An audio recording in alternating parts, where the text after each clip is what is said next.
സ്തോത്രം സ്തോത്രം. പരിശുദ്ധനായ ദൈവമേ, സ്വർഗീയ നല്ല പിതാവേ, ഈ രാത്രി സമയത്തിനാണ് ഞങ്ങൾ എങ്ങനെ വാഴ്ത്തുന്നു കർത്താവേ. വിശുദ്ധ പകൽക്കാലം കർത്താവെ അങ്ങേ സ്തുതിപ്പാൻ മഹത്വപ്പെടുത്തുവാൻ കർത്താവ് ഞങ്ങൾക്ക് ചെയ്ത ഉപകാരങ്ങളെ നന്ദിയോടെ ഓർക്കുവാൻ കർത്താവ് സഹായിച്ചല്ലോ. പ്രത്യേകാൽ രാത്രി സമയം കർത്താവെ ഈ PPCയുടെ മിഷൻ പ്രവർത്തനങ്ങളോട് ബന്ധപ്പെട്ട് കർത്താവെ ബൈബിൾ സ്റ്റഡിയായി ഞങ്ങൾ നടത്തുവാൻ ആഗ്രഹിച്ചുകൊണ്ടിരിക്കുന്നല്ലോ. കഴിഞ്ഞ നാളുകളിലെല്ലാം കർത്താവ് ഞങ്ങളെ സഹായിച്ചു. നല്ല ക്ലാസ്സുകൾ കർത്താവെ കേൾക്കുവാനും അത് ഞങ്ങളുടെ ഹൃദയത്തിൽ അനുഗ്രഹമായി തീരുവാനും കർത്താവ് സഹായിച്ചല്ലോ. ഇന്ന ദിവസം കർത്താവെ അങ്ങയുടെ കരങ്ങളിലേക്ക് ഞങ്ങൾ സമർപ്പിക്കുന്നു. ക്ലാസ് എടുക്കുന്ന പ്രകാശ് മാസ്റ്ററെ ഓർക്കുന്നു കർത്താവെ. ഞങ്ങൾക്ക് കേൾക്കുവാൻ കർത്താവ്, ഞങ്ങൾക്ക് മനസ്സിലാക്കുവാൻ, ദൈവത്തിന്റെ വചനത്തിൽ നിന്ന് കൂടുതൽ അറിവുകൾ നേടുവാൻ, അത് ഞങ്ങളുടെ ജീവിതത്തിൽ അനുഗ്രഹമായി തീരുവാൻ കർത്താവെ ഞങ്ങളെ സഹായിക്കുമാറാകണമെന്ന് പ്രാർത്ഥിക്കുന്നു. നെറ്റിന്റെ പ്രശ്നങ്ങളൊന്നും ഇല്ലാതെ വേണം അത് പറയുന്നത് വ്യക്തമായി കേൾക്കുവാൻ, ആ ക്ലാസ് സന്തോഷമായി തീരുവാനും കർത്താവ് സഹായിക്കണമാറാകണമെന്ന് പ്രാർത്ഥിക്കുന്നു. ഓൺലൈനിലായി കയറി എല്ലാ പ്രിയമുള്ളവരെയും അങ്ങയുടെ കരങ്ങളിലേക്ക് സമർപ്പിച്ച് പ്രാർത്ഥിക്കുന്നു. ഇനി കയറുവാനുള്ളവരെയും കർത്താവെ തക്ക സമയത്ത് കയറി ഈ ക്ലാസ്സുകൾ കർത്താവെ വേദപുസ്തക പഠനം അനുഗ്രഹമായി കേൾക്കുവാനും മനസ്സിലാക്കുവാനും അതിലൂടെ കർത്താവ് കൂടുതൽ ആത്മീയമായി വളരുവാനും കർത്താവ് സഹായിക്കുമാറാകണമെന്ന് പ്രാർത്ഥിക്കുന്നു. സകലവും ഞങ്ങൾക്കായി ജീവൻ വെടിഞ്ഞ യേശു ക്രിസ്തുവിന്റെ നാമത്തിൽ അപേക്ഷിക്കുന്നു. കൃപയോടെ കേൾക്കണമേ സ്വർഗീയ നല്ല പിതാവേ. ആമേൻ. ആമേൻ. താങ്ക് യു ജീസൺ ബ്രദറെ. അപ്പൊ ഇനി നമുക്ക് വെയിറ്റ് ചെയ്യണ്ട, നമുക്ക് പ്രകാശ് മാഷിനെ ക്ലാസ്സിലേക്ക് ക്ഷണിക്കുന്നു. അനുഗ്രഹമായിട്ട് ക്ലാസ് നടക്കാൻ ദൈവം നമ്മെ സഹായിക്കട്ടെ. Thank you minister, thank you. Minute ക്ലാസ്സിലേക്ക് കടക്കും മുമ്പ് ഒന്ന് പറഞ്ഞിട്ട് കഴിഞ്ഞ ക്ലാസ്സിനെ കുറിച്ച്. നമ്മള് കഴിഞ്ഞ 4th സൺഡേ നമ്മൾ വന്നേ ക്ലാസ്സിന് വന്നേ, എൻ്റെ ക്ലാസ്. അത് ഏപ്രിൽ 27 ഞായറാഴ്ചയാണ്. അതെ, അതാണ് ആദ്യത്തെ ക്ലാസ്. ആ സബ്ജക്റ്റ് ഇതായിരുന്നു. ഞാൻ നിങ്ങൾക്ക് എല്ലാവർക്കും ഓർമ്മയിലുണ്ടെന്നറിയാം, എന്നാലും ആ സബ്ജക്റ്റ് ഒന്ന് ഓർമ്മിപ്പിച്ചോട്ടെ. യേശു ക്രിസ്തുവിന്റെ ജീവിതവും ഉപദേശങ്ങളും. 2 പേപ്പർ എൻ്റെ കയ്യിൽ ചുമതലപ്പെടുത്തിയിട്ടുണ്ട്. 1 യേശു ക്രിസ്തുവിന്റെ ജീവിതവും ഉപദേശങ്ങളും, 2 ആത്മീക യുദ്ധം അഥവാ സ്പിരിച്വൽ വാർഫെയർ. ഇതിൽ രണ്ടാമത്തെ വിഷയം, ആദ്യത്തെ സബ്ജക്റ്റ് പേപ്പർ കഴിഞ്ഞിട്ടാണ് നമ്മൾ രണ്ടാമത്തെ വിഷയത്തിലേക്ക് കടക്കുന്നത്. ഇന്നലെ മീൻ 27 ഞായറാഴ്ച അതിന്റെ ഫസ്റ്റ് ക്ലാസ് ഇൻട്രൊഡക്ഷൻ ആയിരുന്നു നമ്മൾ എടുത്തത്. നമ്മുടെ വിഷയത്തിൽ വിഷയം നിങ്ങളുടെ ഓർമ്മയിൽ നിൽക്കാൻ വേണ്ടി ഞാൻ ഒന്നുകൂടി റിപ്പീറ്റ് ചെയ്യുന്നു. യേശു കർത്താവിന്റെ ജീവിതം 1, യേശു കർത്താവിന്റെ ടീച്ചിങ്സ് അഥവാ പഠിപ്പിക്കലുകൾ, ഉപദേശങ്ങൾ. അങ്ങനെ ഒരേ വിഷയത്തിന് തന്നെ 2 ഭാഗങ്ങൾ. യേശു കർത്താവിന്റെ ജീവിതവും യേശു കർത്താവിന്റെ പഠിപ്പിക്കലുകൾ, his life and teachings of Jesus Christ, അവന്റെ ലൈഫ് ആൻഡ് ടീച്ചിങ്സ്. അപ്പൊ കർത്താവിന്റെ ജീവിതം എന്ത് എന്നതിനെ കുറിച്ചാണ് ആദ്യത്തെ എസ്സേ കഴിഞ്ഞ ദിവസം എടുത്തത്. അതായത് അതൊരു ശരിക്കും അത് ഒരു ഇൻട്രൊഡക്ഷൻ ക്ലാസ് തന്നെയായിരുന്നു. നോട്ട്സ് ഇനി സിസ്റ്റർ അടുത്ത് കാണും. നിങ്ങളുടെ കയ്യിൽ ആർക്കെങ്കിലും നോട്ട്സ് കിട്ടാതെ പോയിട്ടുണ്ടെങ്കിൽ, കിട്ടാതെ ഇരിക്കാൻ വഴിയില്ല, ആർക്കെങ്കിലും കിട്ടാതെ പോയിട്ടുണ്ടെങ്കിൽ തീർച്ചയായിട്ടും സിസ്റ്ററുമായിട്ട് ഒന്ന് ബന്ധപ്പെടണേ. അപ്പൊ നിങ്ങൾക്ക് ആ നോട്ട്സ് കിട്ടും സിസ്റ്ററിന്റെ കയ്യിൽ. ഓക്കെ, അപ്പൊ അതിന്റെ ആദ്യത്തെ എസ്സേ ഏതായിരുന്നു? കർത്താവിന്റെ ജീവിതത്തെ കുറിച്ചൊരു ഇൻട്രൊഡക്ഷൻ. ഞാനത് നിങ്ങൾ ഓർക്കുന്നുണ്ടാവും എന്ന് എനിക്കറിയാം. അതിന് 4 ഭാഗമായിട്ടാണ് ഇൻട്രൊഡക്ഷൻ എടുത്തത്. ജസ്റ്റ് റിമൈൻഡ് ചെയ്യാണ്. അപ്പൊ അതൊന്ന് ഉപയോഗപ്പെടുത്തുമല്ലോ. നമ്മൾ 5 പേരെ ഉള്ളൂ. കർത്താവിന് സ്തോത്രം.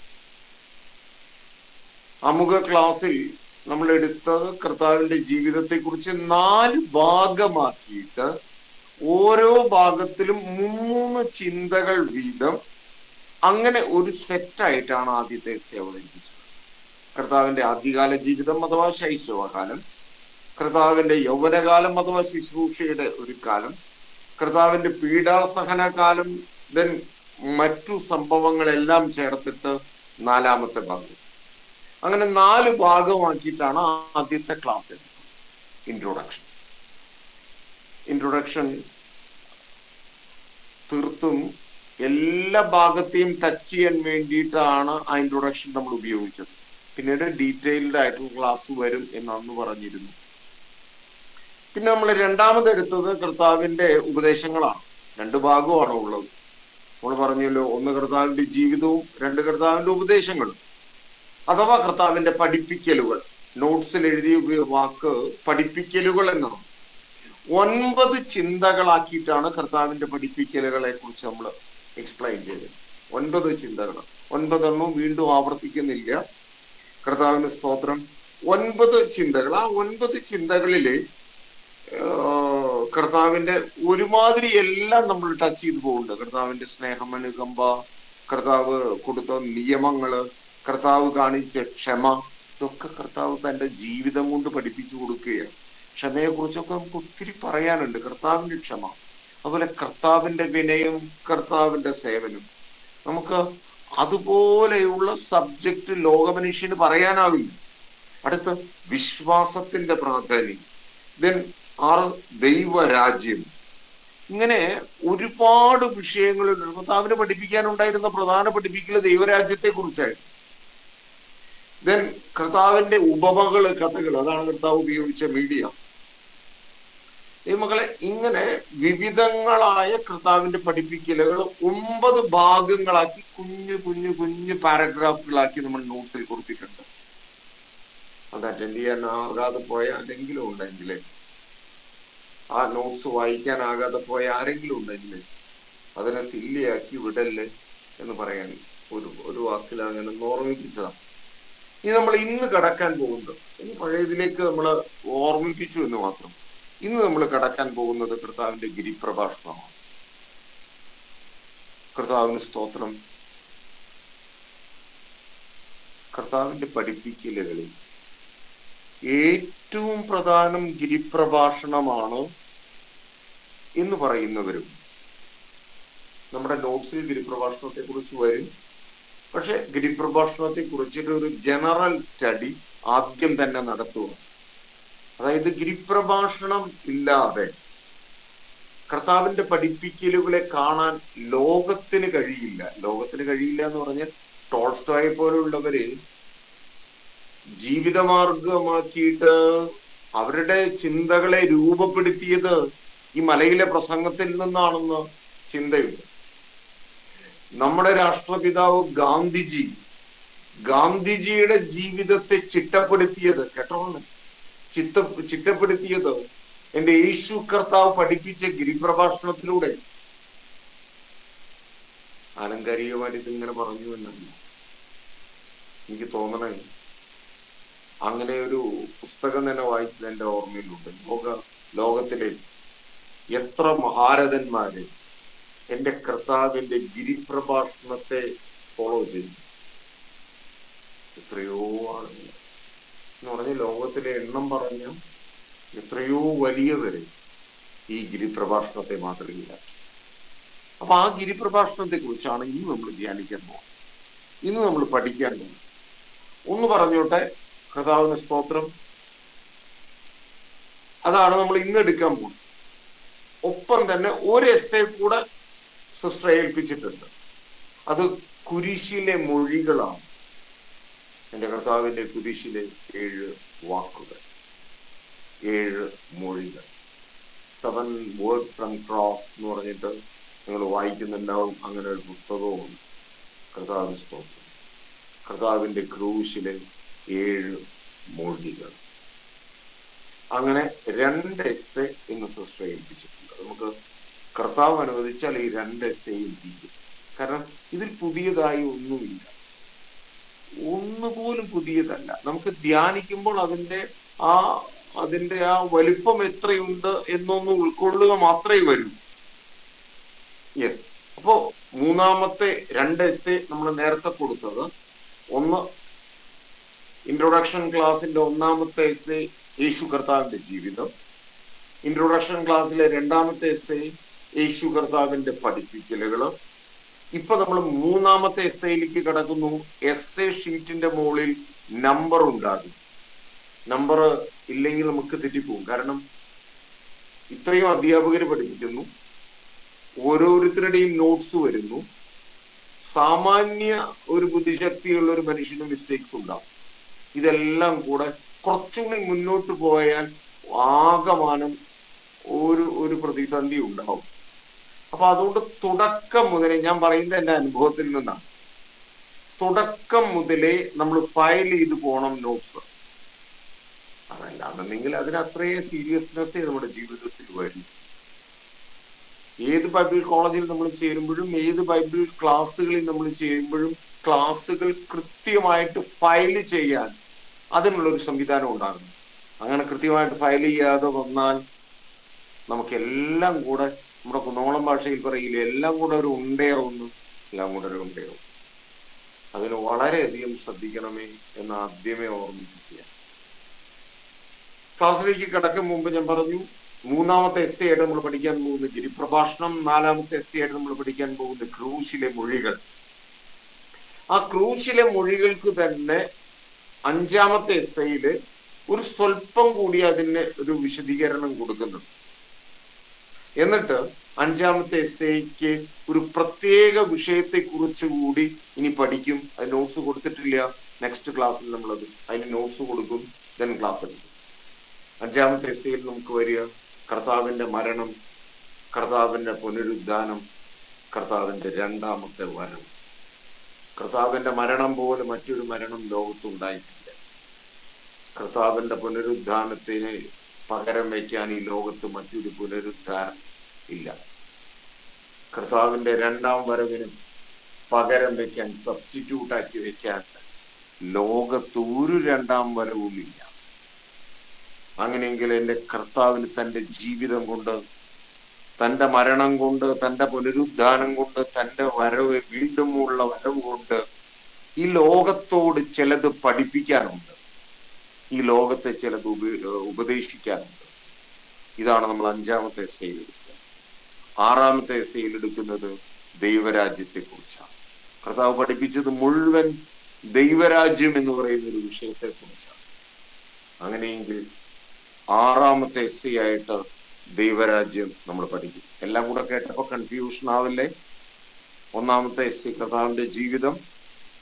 അഥവാ നിങ്ങളുടെ ആ ഷീറ്റിൽ നമ്പർ ഇല്ലെങ്കിൽ ദയവായിട്ട് നമ്പർ ഒന്ന് ഇട്ടേക്കണേ. 2, യേശുവിന്റെ പഠിപ്പിക്കലുകൾ എന്ന് പറയുന്ന ഇൻട്രൊഡക്ഷൻ. ഇനി ജനറൽ ക്ലാസ്സിലേക്ക് കിടക്കുകയാണ്, യേശുവിന്റെ ഗിരിപ്രഭാഷണം. ഇനി വരാൻ പോകുന്ന ക്ലാസ് ഗിരിപ്രഭാഷണവും കുരിശിലെ മൊഴികളും. അടുത്ത വീണ്ടും നെക്സ്റ്റ് ക്ലാസ് നമുക്ക് വീണ്ടും വരുമ്പോൾ നമ്മൾ വരാൻ പോകുന്നത് കർത്താവിന്റെ മരണം, പുനരുദ്ധാനം, 2ാമത്തെ വരവ്, ദെൻ ദൈവരാജ്യം. നമ്മൾ വളരെ നിസ്സാരമായി ഇങ്ങനെ ചിന്തിക്കരുത്. യേശു കർത്താവിന്റെ ജീവിതത്തെ കുറിച്ചല്ലേ, അത് നമുക്കറിയാം. എൻ്റെ ധാരണയും അത് തന്നെയാണ്. ഈ നോട്ട്സ് വായിക്കാൻ തുടങ്ങുന്നേക്ക് മുമ്പ് ഈ നോട്ട്സുമായിട്ട് ചിലത് നമ്മൾ പരതി നമ്മളുടേതായിട്ടുള്ള ഒരു ഐഡിയ രൂപപ്പെടുത്തുന്നേക്ക് മുമ്പ് എൻ്റെ ധാരണയിലും ഇത് വളരെ നിസ്സാരമായ ഒരു വിഷയം എന്ന് തോന്നിയിരുന്നു. എന്നാൽ ആ നോട്ട്സും അതിനോടനുബന്ധമായ ചില ചിന്തകളുമായിട്ട് മുന്നോട്ട് പോകാൻ തുടങ്ങിയപ്പോൾ ഈ വിഷയത്തിന്റെ ആഴം പോലെ മറ്റൊരു വിഷയത്തിന് ആഴമില്ല എന്ന് എനിക്ക് തോന്നുന്നു. എൻ്റെ കർത്താവിന്റെ ജീവിതത്തെ കുറിച്ച് പറഞ്ഞാൽ ലോകത്തിൽ ഒരാളുടെ ജീവിതത്തെ കുറിച്ചും ഇങ്ങനെ പറയാനില്ല. അപ്പൊ തീർച്ചയായിട്ടും ചിലത് പഠിക്കാനില്ലേ? തീർച്ചയായിട്ടും ചിലത് പഠിക്കാനുണ്ട് യേശുവിന്റെ ജീവിതത്തെ കുറിച്ച്. യേശു പഠിപ്പിച്ചവനെ പോലെ പഠിപ്പിക്കുന്ന ഒരു ഗുരുനാഥനും ഈ ലോകത്തില്ല. ഗുരുവേ എന്ന് വിളിക്കുവാൻ യേശുവിനെ പോലെ അർഹതയുള്ള മറ്റാര്? തെറ്റിദ്ധരിക്കല്ലേ, ലോകത്തിൽ വേറെ ആരും ഗുരുക്കളായിട്ടില്ല എന്ന് പറഞ്ഞില്ല. എന്നാൽ എൻ്റെ യേശുവിന് പകരം വയ്ക്കാൻ ഗുരുക്കളില്ല. അത്രയുള്ളൂ. കഥാവിസ്വം ചിന്തയിലേക്ക് വരികയാണ്. സമയം ഒട്ടും പാഴായിക്കൂടെ. ഈ സമയം എന്തോരം വേഗതയില പോണ്. ഗിരിപ്രഭാഷണം. ഈ ഗിരിപ്രഭാഷണം എന്നത് മത്തായിയുടെ സുവിശേഷത്തിലാണ് നമ്മൾ കാണുന്നത്. വിശുദ്ധ മത്തായി എഴുതിയ സുവിശേഷത്തിന്റെ 5, 6, 7 അധ്യായങ്ങളിലാണ് ഗിരിപ്രഭാഷണം കാണുന്നത്. ഈ ഗിരിപ്രഭാഷണത്തിന്റെ പ്രത്യേകത ഞാനൊന്ന് പറഞ്ഞോട്ടെ. ഗിരിപ്രഭാഷണത്തിൽ ശരിക്കും നമ്മൾ ഹെഡിങ് വൈസ് ആയിട്ട് പഠിക്കുകയാണെങ്കിൽ, വിഷയങ്ങളാക്കി പഠിക്കുകയാണെങ്കിൽ 25ഓളം വിഷയങ്ങൾ വരും. 25ഓളം വിഷയങ്ങൾ വരും. 25ഓളം വിഷയങ്ങൾ വരും എന്ന് പറഞ്ഞു. ഞാൻ അതിന് കൃത്യത തരണം. നോട്ട്സിൽ ഇത്രയും വിശദീകരണം നമുക്ക് നോട്ട്സിൽ കാണില്ല, അത് സാധ്യമല്ലല്ലോ. പറഞ്ഞത് മുഴുവൻ നോട്ട്സ് ആക്കണമെങ്കിൽ നമുക്ക് സാധിക്കാൻ ഒരു മനുഷ്യനും സാധിക്കില്ല. അപ്പോ മലയിലെ പ്രസംഗം തുടങ്ങുന്നത് വിശുദ്ധ മത്തായിയുടെ സുവിശേഷത്തിന്റെ 5-ാമത്തെ അധ്യായം. ഈ 5-ാമത്തെ അധ്യായത്തിൽ കർത്താവ് 10 വിഷയങ്ങളെ കുറിച്ചിട്ട് ഗിരിപ്രഭാഷണമായിട്ട് പറയുന്നു. 10 വിഷയം. അപ്പൊ 10 കിട്ടി. ദെൻ 6-ാമത്തെ അധ്യായത്തിൽ എന്റെ കർത്താവ് 8 വിഷയങ്ങളെ കുറിച്ച് പറയുന്നു. 8 വിഷയങ്ങൾ. നമുക്ക് ഓരോ അധ്യായങ്ങളിലെ വിഷയങ്ങൾ തന്നെ കേൾക്കാട്ടോ. 8 വിഷയങ്ങളെ കുറിച്ച് കേൾക്കുന്നു. ദെൻ 7-ാമത്തെ അധ്യായത്തിൽ നമ്മൾ 7 വിഷയങ്ങളെ കുറിച്ച് കേൾക്കുന്നു. അപ്പോ 10, 8, 7 തെറ്റല്ലേ? മലയിലെ പ്രസംഗം തുടങ്ങുന്നത് 5-ാമത്തെ അധ്യായത്തിൽ. 10 വിഷയങ്ങൾ 5-ാമത്തെ അധ്യായത്തിലുണ്ട്. 8 വിഷയങ്ങൾ 6-ാമത്തെ അധ്യായത്തിലുണ്ട്. 7 വിഷയങ്ങൾ 7-ാമത്തെ അധ്യായത്തിലുണ്ട്. കർത്താവിന് സ്തോത്രം. 10ഉം 8ഉം 18ഉം 7ഉം 25 വിഷയങ്ങൾ. എന്നാൽ നമ്മൾ നോട്ട്സിൽ അതിനെ 20 ഹെഡിങ്ങുകളാക്കിയിട്ട് നിർത്തിയിട്ടുണ്ട്. അതായത് കുഞ്ഞു വിഷയങ്ങളെ 2 വിഷയങ്ങളാക്കി ചേർത്ത് നിർത്തിയിട്ടുണ്ട്. അപ്പൊ നമ്മളുടെ നോട്ട്സിൽ എണ്ണി നോക്കിയാല് ചിലർ പറയും, സാറേ അതിൽ 20 വിഷയങ്ങളാണല്ലോ ഉള്ളൂ. അതിന്റെ ഇൻട്രൊഡക്ഷനിൽ തന്നെ സാർ പറയുന്നുണ്ട് 20 ഹെഡിങ്ങുകള്, 20 ശീർഷകങ്ങള്. ആ 20 ശീർഷകങ്ങളെ നമുക്ക് ഒന്ന് കണ്ണോടിക്കാം. അങ്ങനെയാണ് അത് തുടങ്ങുന്നത്. അപ്പോ 25 വിഷയം അതിൽ കാണാനില്ലല്ലോ. ക്ഷമയോടെ നമുക്കതൊന്ന് വായിക്കാം. 25 വിഷയം അതിൻ്റെ ഉള്ളിൽ കാണും. എന്നാൽ നമ്മള് ചെറിയ ചില വിഷയങ്ങൾ, ചെറിയ വിഷയങ്ങൾ എന്ന് പറഞ്ഞാൽ അതിന്റെ പ്രാധാന്യത്തിൽ ചെറിയതല്ല, വിശദീകരണത്തിൽ ചെറിയതായിട്ട് വരുന്ന. ഇപ്പൊ ഉദാഹരണം, ഭൂമിയുടെ ഉപ്പാണ്. നിങ്ങൾ ഭൂമിയുടെ ഉപ്പ് 13-ാമത്തെ ഒരൊറ്റ വാക്യത്തിലാണ് ആ പഠിപ്പിക്കൽ. ഒരേ ഒരു വാക്യമേ ഉള്ളൂ. എന്നാൽ അടുത്ത വിഷയം, നിങ്ങൾ ലോകത്തിന്റെ വെളിച്ചമാകുന്നു. അത് 2 വാക്യത്തിലാണ് അത് പറയുന്നത്. 14, 15, 16 3 വാക്യത്തിൽ 16. അപ്പൊ സത്യത്തിൽ നോട്ട്സ് എഴുതിയപ്പോ നിങ്ങൾ ഉപ്പ് ആൻഡ് വെളിച്ചം അങ്ങനെ കൊടുത്തിട്ടുണ്ട്. 2 പോയിന്റ് ഉണ്ട് അതിൻ്റെ ഉള്ളിൽ, 2 ചിന്തയുണ്ട് അതിൻ്റെ ഉള്ളിൽ. കർത്താവ് പഠിപ്പിച്ച 2 ആഴമായ പഠിപ്പിക്കലുണ്ട് അതിൻ്റെ ഉള്ളിൽ. പക്ഷെ അതിന്റെ വിശദീകരണം വേദപുസ്തകത്തിൽ കുറവാണ് എന്നുള്ളത് കൊണ്ട് അതിനെ കൂട്ടിച്ചേർത്ത് വെച്ചു എന്നാണ്. ഇതുപോലെ 6-ാമത്തെ അധ്യായത്തിൽ ഇതുപോലെ വിഷയങ്ങൾ ചേർത്ത് എഴുതിയിട്ടുണ്ട്. കർത്താവ് വിഷയങ്ങൾ ചേർത്ത് എഴുതിയിട്ടുണ്ട്. ഇതുപോലെ 7-ാമത്തെ വിഷയത്തിലും വിഷയങ്ങൾ ചേർത്ത് എഴുതിയിട്ടുണ്ട്. അതുകൊണ്ട് മൊത്തം 25 വിഷയങ്ങൾ എന്നത് വസ്തുതയാണ്. ഇനി നമുക്ക് നോക്കാം, ചിന്തയിലേക്ക് പെട്ടെന്ന് വരാം. 5-ാമത്തെ അധ്യായം. നിങ്ങളുടെ കയ്യിൽ വേദപുസ്തകം ഉണ്ടെങ്കിൽ ഒപ്പം തുറന്നു വയ്ക്കൂ. ഗിരിപ്രഭാഷണത്തിന്റെ 5-ാമത്തെ അധ്യായം. ഞാൻ ഒന്ന് ചോദിച്ചോട്ടെ, ഈ 5 പേരും അറ്റൻഡ് ചെയ്തുകൊണ്ടിരിക്കുന്നു. കർത്താവിന് സ്തോത്രം. ക്ലാസ് എടുക്കുന്ന എന്നിൽ നിന്ന് നിങ്ങളിലേക്ക് ഒരു ചോദ്യവും വരില്ല. ഞാൻ അത് ആദ്യമേ പറയാം. എൻ്റെ മുന്നിലിരിക്കുന്ന കുഞ്ഞു മക്കളല്ല, വചനത്തിൽ വളരെ ആഴവും അറിവുമുള്ള അനേകരാണ് ഇരിക്കുന്നത്. ഇത്ര പേരേ ഉള്ളൂ. കർത്താവിന് സ്തോത്രം. അപ്പൊ പറയാനുള്ളത്, ഞാൻ നിങ്ങളോട് ഒരുപാട് ക്വസ്റ്റ്യൻ ചോദിച്ചിട്ട്, എൻ്റെ ഒരു മെതഡ്, ഒരുപാട് ക്വസ്റ്റ്യൻ ചോദിച്ചിട്ട് നിങ്ങളെ ഭാരപ്പെടുത്തില്ല. നമുക്ക് വേണമെങ്കിൽ അവസാനത്തിൽ ക്വസ്റ്റ്യൻ ചോദിക്കാം. അതല്ലെങ്കിൽ ആ എടുക്കുന്ന ക്ലാസിന്റെ ഫ്ലോ അധ്യാപകന് നഷ്ടപ്പെടുകയില്ല. ക്ഷമിക്കണം. കർത്താവിന് സ്തോത്രം. നിങ്ങളെ വീണ്ടും ഉണർത്താനോ ഒത്തിരി ബോധിപ്പിക്കാനോ ഒന്നും ചെയ്യേണ്ട കാര്യമില്ല. വളരെ തീഷ്ണതയോടെ ഇരിക്കുന്നവർ തീഷ്ണതയോടെ ഇരിക്കും, അതറിയാം. കർത്താവിന് സ്തോത്രം. അല്ലെങ്കിൽ ഇത്രയും പേര് കയറൂല്ലല്ലോ. കർത്താവിന് സ്തോത്രം. ഗിരിപ്രഭാഷണത്തിൽ ആദ്യത്തെ എൻ്റെ കർത്താവിന്റെ പഠിപ്പിക്കാൻ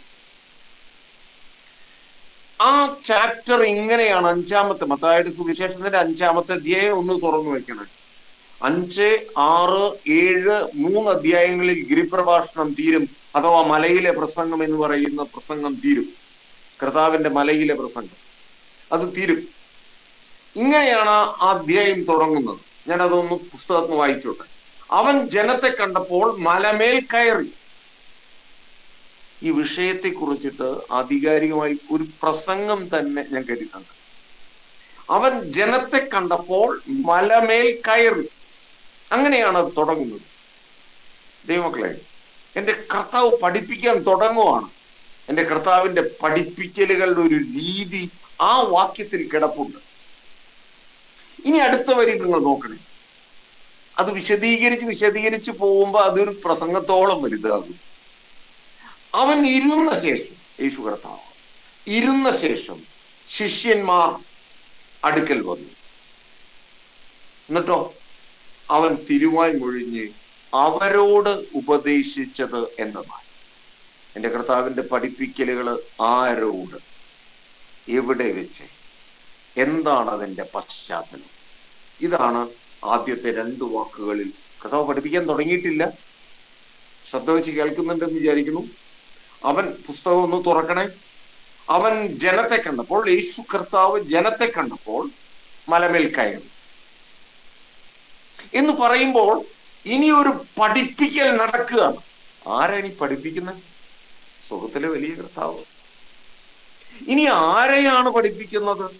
നമുക്ക് അവിടെയൊക്കെ ചോദ്യമുണ്ട്. ഇതൊക്കെ ചോദിക്കാം. ആരെയാണ് പഠിപ്പിക്കുന്നത്? എൻ്റെ കർത്താവ്.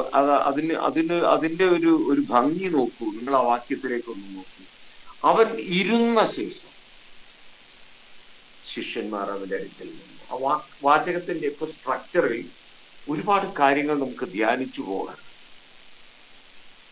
അത് നമ്മൾ സാധാരണ കേൾക്കുന്ന പ്രസംഗമല്ല. നമുക്ക് ക്ലാസ്സിൽ അത്രയും ആഴത്തിലേക്ക് പോകാനാവില്ല.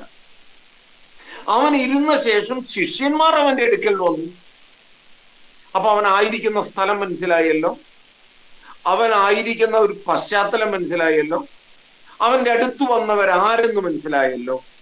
ആര് പഠിക്കാൻ തുടങ്ങുന്നു? എൻ്റെ കർത്താവിന്റെ മുന്നിൽ. ഇനി നമുക്ക് തുടങ്ങാം വിഷയങ്ങളൊന്നൊന്നായിട്ട്. ഒന്നാമത്തെ വിഷയം, എൻ്റെ കർത്താവ് ഒരു സൗഭാഗ്യ വർണ്ണന നടത്തുകയാണ്. യഥാർത്ഥ സൗഭാഗ്യം എന്താണ്? ലോകത്തിന് പഠിപ്പിക്കുകയാണ്. ലോക ചിന്തകളിൽ അന്നേ വരെയായിരുന്ന ശിഷ്യ സമൂഹത്തോട് എൻ്റെ യേശു കർത്താവ് പഠിപ്പിക്കുകയാണ്, തുടങ്ങുകയാണ്. യഥാർത്ഥ സൗഭാഗ്യം എന്താണ്? ഞാൻ ചോദിച്ചോട്ടെ, ആ ചോദ്യം ഇന്നത്തെ ലോകത്തോടൊന്ന് ചോദിച്ചു നോക്കും. യഥാർത്ഥ സൗഭാഗ്യം എന്താണ്? എന്താണ് യഥാർത്ഥ സൗഭാഗ്യം? ലോട്ടറി അടിക്കുന്നത് എന്ന് പറയും, വലിയ നിക്ഷേപം കിട്ടുന്നത് എന്ന് പറയും, വലിയൊരു ബിസിനസ് പ്രോഗ്രസ് വരുന്നത് എന്ന് പറയും. എന്നാൽ എൻ്റെ കർത്താവ് പഠിപ്പിക്കുന്ന യഥാർത്ഥ സൗഭാഗ്യങ്ങളെ കുറിച്ചിട്ട്, അഥവാ അനുഗ്രഹങ്ങളെ കുറിച്ചിട്ട്, ചില ബൈബിൾ ട്രാൻസ്ലേഷനിൽ, നമ്മുടെ ബൈബിൾ സൊസൈറ്റിയുടെ തന്നെ ഉള്ള ചില ബൈബിൾ ട്രാൻസ്ലേഷനിൽ ഭാഗ്യം എന്ന വാക്ക് ഉപയോഗിക്കുന്നതിന് പകരം അനുഗ്രഹം എന്ന വാക്ക് ഉപയോഗിച്ചിട്ടുണ്ട്. നിങ്ങളുടെ കയ്യിലെ പുസ്തകത്തിൽ എങ്ങനെയാണ് ആ വാക്ക് എന്നൊന്ന് നോക്കിക്കോളൂ. അത് തെറ്റാണെന്നല്ല കേട്ടോ പറയുന്നത്. അങ്ങനെ ചില പ്രയോഗങ്ങളുണ്ട്. അതുകൊണ്ട് നമുക്ക് അവിടെ ഒരു കൺഫ്യൂഷൻ ഉണ്ടാകും. യഥാർത്ഥ സൗഭാഗ്യം എന്താണ് എന്നാണ് കർത്താവ് പറയുന്നത്. 9 സൗഭാഗ്യങ്ങളെ കുറിച്ചാണ്. ഇത്രയൊന്നും നോട്ട്സിൽ നിങ്ങൾ കാണില്ല.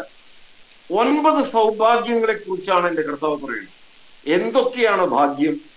ആത്മാവിലുള്ള ദരിദ്രത, ദുഃഖിക്കുന്ന അവസ്ഥ, സൗമ്യതയുള്ള അവസ്ഥ, നീതിക്കായി ദാഹിക്കുന്ന അവസ്ഥ, കരുണയുള്ള ഒരു പ്രകൃതത്തിന്റെ അവസ്ഥ, ഹൃദയശുദ്ധി, സമാധാനം ഉണ്ടാക്കുന്നവരാകുന്ന അവസ്ഥ. നീതി എന്ന പേരിൽ ആരെല്ലാം ഉപദ്രവിക്കപ്പെടുന്നുണ്ടോ അങ്ങനെയുള്ള ഒരു സാഹചര്യം, അതും ഭാഗ്യാവസ്ഥയാണ്. 8 കഴിഞ്ഞു. 9-ാമത്തത്, കളവായി ചിലത് പറയുമ്പോൾ മുറിപ്പെടുന്ന ഒരു അനുഭവം ഉണ്ടല്ലോ. ചിലത് കളവായി പറയുമ്പോൾ, എന്ത് കളവായി പറയുമ്പോൾ എന്ന് കർത്താവ് വ്യക്തമാണ്. എന്റെ നിമിത്തം നിങ്ങളെ പഴിക്കുകയും ഉപദ്രവിക്കുകയും. കർത്താവിനെ നിമിത്തം. ഇന്നത്തെ മിഷണറി ലോകത്തെ കുറിച്ചൊക്കെ പറയാനുണ്ട് കേട്ടോ ദൈവജനമേ. പക്ഷെ നമ്മുടെ കയ്യിലുള്ള സമയവും കുറവ്, നമ്മുടെ കയ്യിലുള്ള വിഷയത്തിന്റെ ആഴവും കൂടുതൽ.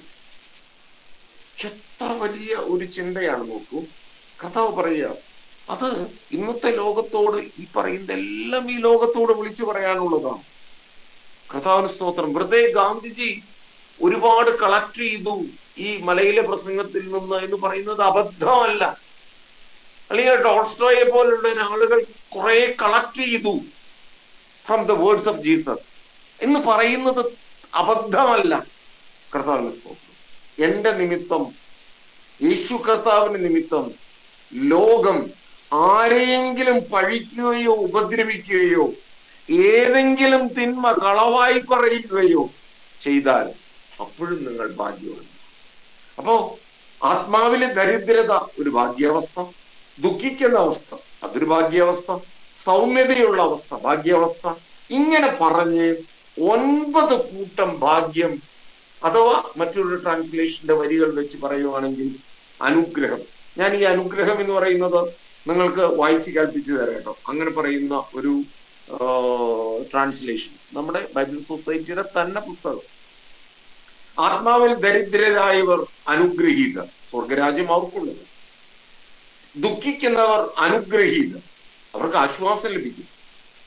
സൗമ്യതയുള്ളവർ അനുഗ്രഹീതർ, അവർ ഭൂമിയെ അവകാശമാക്കും കേട്ടോ.